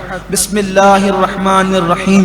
قل هو اللہ احد اللہ الصمد لم یلد ولم یولد ولم یکن له کفوا احد. بسم اللہ الرحمن الرحیم. یا باقی انت الباقی یا باقی انت الباقی یا باقی انت الباقی یا باقی انت الباقی یا باقی انت الباقی یا شافی انت الشافی یا شافی انت الشافی یا شافی انت الشافی یا شافی انت الشافی یا شافی انت الشافی یا کافی انت الکافی یا کافی انت الکافی یا کافی انت الکافی یا کافی انت الکافی. بسم اللہ الرحمن الرحیم. یا رسول اللہ انظر حالنا یا حبیب اللہ اسمع قالنا یا رسول اللہ انظر حالنا یا حبیب اللہ اسمع قالنا یا رسول اللہ انظر حالنا یا حبیب اللہ اسمع قالنا یا رسول اللہ انظر حالنا یا حبیب اللہ اسمع قالنا یا رسول اللہ انظر حالنا یا حبیب اللہ اسمع قالنا. اننی فی بار ہم مغرق خذ یدی سہل لنا اشکالنا اننی فی بار ہم مغرق خذ یدی سہل لنا اشکالنا اننی فی بار ہم مغرق خذ یدی سہل لنا اشکالنا اننی فی بار ہم مغرق خذ یدی سہل لنا اشکالنا اننی فی بار ہم مغرق خذ یدی سہل لنا اشکالنا. بسم اللہ الرحمن الرحیم.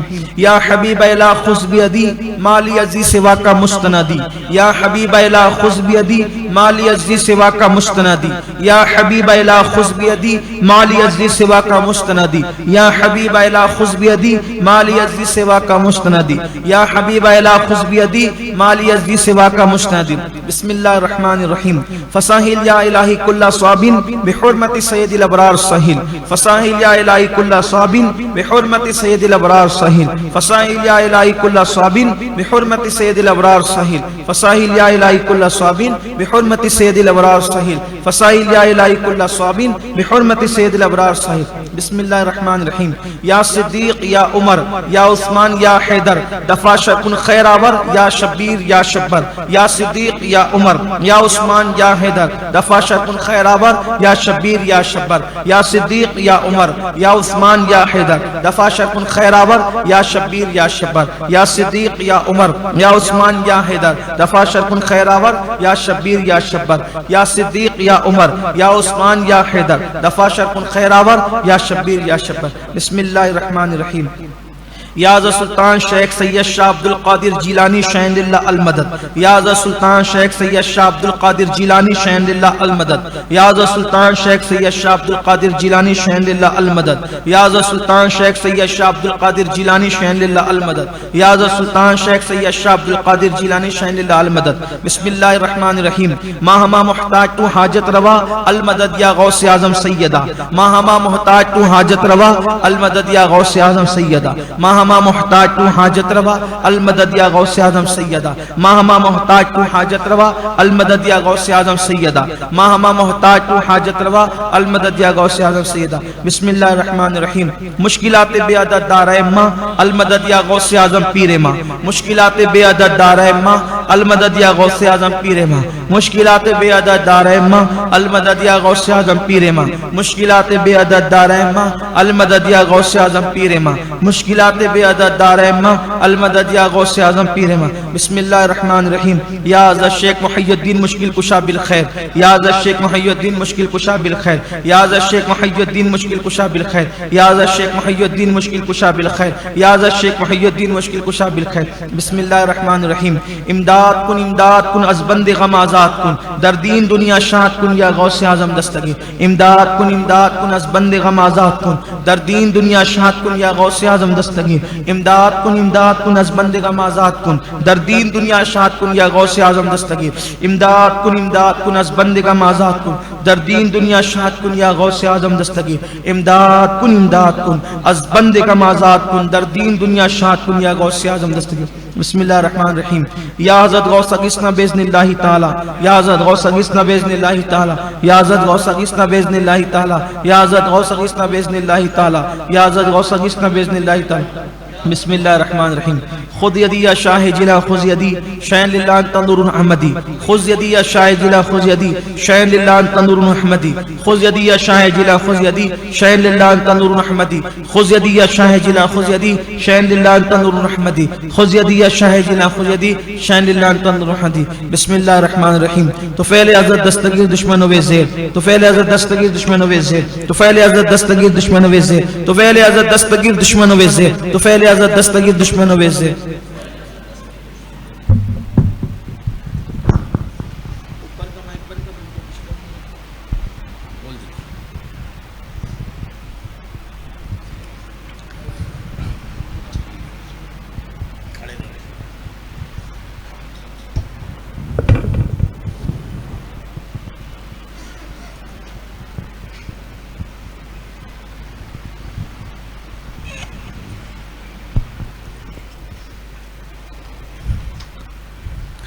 أعوذ بالله من الشيطان الرجيم. بسم الله الرحمن الرحيم. ياسين والقرآن الحكيم إنك لمن المرسلين على صراط مستقيم تنزيل العزيز الرحيم لتنذر قوما ما أنذر آباؤهم فهم غافلون لقد حق القول على أكثرهم فهم لا يؤمنون إنا جعلنا في أعناقهم أغلالا فهي إلى الأذقان فهم مقمحون وجعلنا من بين أيديهم سدا ومن خلفهم سدا فأغشيناهم فهم لا يبصرون وسواء عليهم أأنذرتهم أم لم تنذرهم لا يؤمنون إنما تنذر من اتبع الذكر وخشي الرحمن بالغيب فبشره بمغفرة وأجر كريم إنا نحن نحيي الموتى ونكتب ما قدموا وآثارهم وكل شيء أحصيناه في إمام مبين واضرب لهم مثلا أصحاب القرية إذ جاءها المرسلون إذ أرسلنا إليهم اثنين فكذبوهما فعززنا بثالث فقالوا إنا إليكم مرسلون قالوا ما أنتم إلا بشر مثلنا وما أنزل الرحمن من شيء إن أنتم إلا تكذبون قالوا ربنا يعلم إنا إليكم لمرسلون وما علينا إلا البلاغ المبين قالوا إنا تطيرنا بكم لئن لم تنتهوا لنرجمنكم وليمسنكم منا عذاب أليم قالوا طائركم معكم وإن ذكرتم بل أنتم قوم مسرفون وجاء من أقصى المدينة رجل يسعى قال يا قوم اتبعوا المرسلين اتبعوا من لا يسألكم أجرا وهم مهتدون وما لي لا أعبد الذي فطرني وإليه ترجعون أأتخذ من دونه آلهة إن يردني الرحمن بضر لا تغني عني شفاعتهم شيئا ولا يوقظون إني إذا لفي ضلال مبين إني آمنت بربكم فاسمعون قيل ادخل الجنة قال يا ليت قومي يعلمون بما غفر لي ربي وجعلني من المكرمين وما أنزلنا على قومه من بعده من وجود من السماء وما كنا منزلين إن كانت إلا صيحة واحدة فإذا هم خامدون يا حسرة على العباد ما يأتيهم من رسول إلا كانوا به يستهزئون ألم يروا كم أهلكنا قبلكم من القرون أنهم إليهم لا يرجعون وإن كل لما جميع لدينا محضرون وآية لهم الأرض الميتة أحييناها وأخرجنا منها حبا فمنه يأكلون وجعلنا فيها جنات من نخيل وأعناب وفجرنا فيها من العيون ليأكلوا من ثمره وما عملته أيديهم فلا يشكرون سبحان الذي خلق الأزواج كلها مما تنبت الأرض ومن أنفسهم ومما لا يعلمون وآية لهم الليل نسلخ منه النهار فإذا هم مظلمون والشمس تجري لمستقر لها ذلك تقدير العزيز العليم والقمر قدرناه منازل حتى عاد كالعرجون القديم والشمس ينبغي لها أن تدرك القمر ولا الليل سابق النهار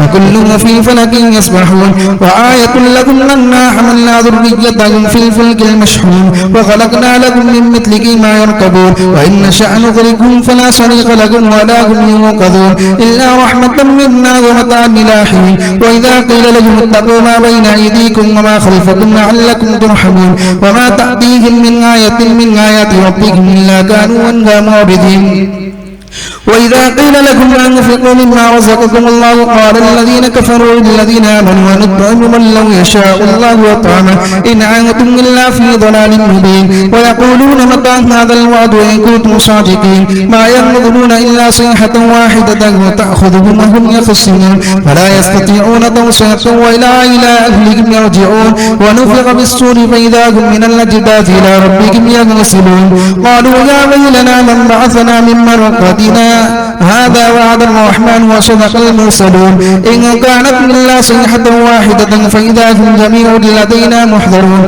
فاليوم لا تظلم نفس شيئا ولا تجزون إلا ما كنتم تعملون إن أصحاب الجنة اليوم في شغل فاكهون هم وأزواجهم في ظلال على الأرائك متكئون لهم فيها فاكهة ولهم ما يدعون سلام قولا من رب رحيم وامتازوا اليوم أيها المجرمون ألم أعهد إليكم يا بني آدم ألا تعبدوا الشيطان إنه لكم عدو مبين وأن اعبدوني هذا صراط مستقيم ولقد أضل منكم جبلا كثيرا أفلم تكونوا تعقلون هذه جهنم التي كنتم توعدون اصلوها اليوم بما كنتم تكفرون اليوم نختم على أفواههم وتكلمنا أيديهم وتشهد أرجلهم بما كانوا يكسبون ولو نشاء لطمسنا على أعينهم فاستبقوا الصراط فأنى يبصرون ولو نشاء لمسخنا على مكانتهم فما استطاعوا مضيا ولا يرجعون ومن نعمره ننكسه في الخلق أفلا يعقلون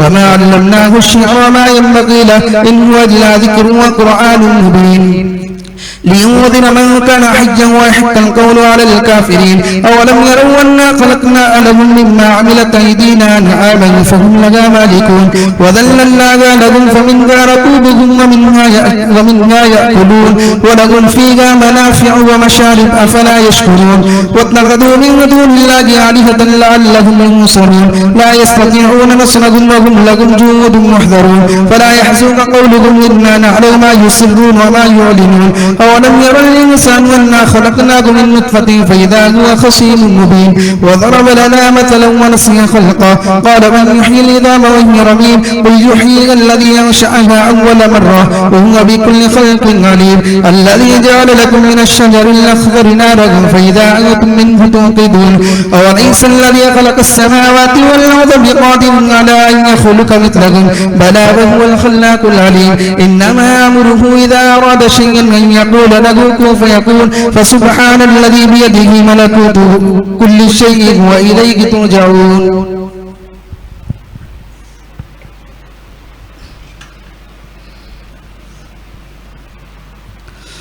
سقاني الحب كاسات الوصال الله الله فقلت لخمرتي نحبي تعالي ربنا الله سعت ومشت للنحوي في كوس الله الله فهمت بسكوتي بين المبالي ربنا الله فقلت لسائر الأقطاب الله الله بحالي بدخلوا أنتم رجالي ربنا الله وهموا واشربوا أنتم جنودي الله الله فساق القوم بالماء في ملالي ربنا الله شربتم فضالتي من بعد سكري الله الله ولا نلتم علبي متي الاتصال ربنا الله مقامكم العلا جمعا ولكن الله الله مقامي فوقكم ما زال عالي ربنا الله أنا في حضرتك تقريب وحدي الله الله يصرفني وحسبي ذو الجلال ربنا الله أنا البازي واشهب كل شيخ الله الله ومن ذا في الرجال أعطي مثالي ربنا الله خكساني خلعة بطراد عزم الله وتوجني بتيجان الكمال ربنا الله اطلعني على سر قديم الله الله وقلدني وأعطاني سؤالي ربنا الله وملاني على الأقطاب جمعا الله الله فحكمي نافذ في كل حال ربنا الله فلو ألقيت سري في بحار الله الله لسار الكل غورا في الزبال ربنا الله ولو ألقيت سري في جبال الله الله لدكت واختفت بين الرمال ربنا الله ولو ألقيت سري فوق نار الله الله لخمدت وانطفت من سري حالي ربنا الله ولو ألقيت سري فوق ميت الله الله لقام بقدرة المولى تعالي ربنا الله وما منها شهور أو دهور الله الله تمر وتنقضي إلا أتالي ربنا الله وتخبرني بما يأتي ويجري الله الله وتعلمني فأقصر عن جدالي ربنا الله مريديهم وطب واشقها وظني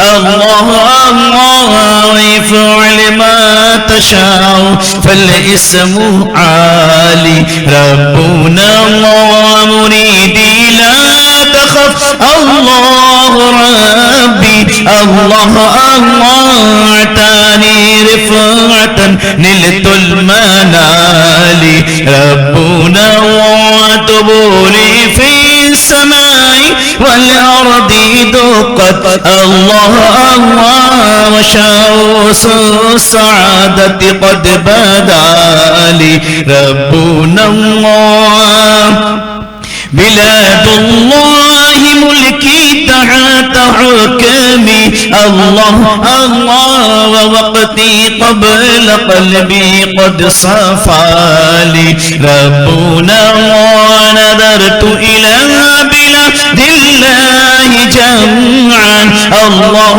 الله كغردلة على حكم اتصالي ربنا الله وكل ولي له قدم وإني الله الله على قدم النبي بدر الكمال ربنا الله درست العلم حتى صرت قطبا الله الله ونلت السعد من مولى المبالي ربنا الله رجالي في هواجرهم صيام الله الله وفي ظلم الليالي كاللآلي ربنا الله على الحسني والمخدع مقامي وأقدامي على عنق الرجال ربنا على الحسن والمخدع مقامي الله وأقدامي على عنق الرجال ربنا على الجيل محيي الدين اسمي الله وأعلامي على رأس الجبال ربنا وعبد القادر مشهور اسمي الله وعبد القادر مشهور اسمي الله وعبد القادر مشهور اسمي الله وجدي صاحب العين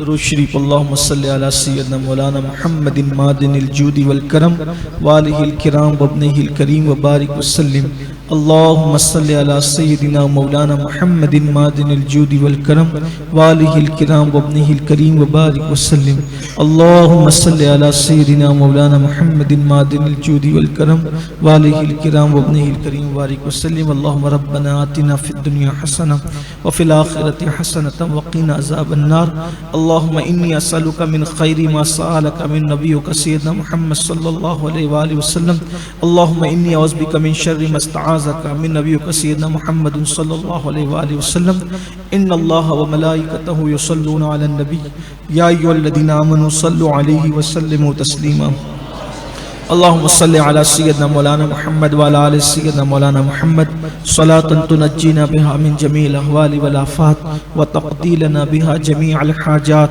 وتقضي لنا بها جميع الحاجات وتقضي لنا بها جميع الحاجات وتطهرنا بها من جميع السيئات وترفعنا بها عندك أعلى الدرجات وتبلغنا بها أقصى الغايات من جميع الخيرات في الحياة وبعد الممات إنك على كل شيء قدير سبحان ربك رب العزة عما يصفون وسلام على المرسلين والحمد لله رب العالمين لا إله إلا الله سب لوگ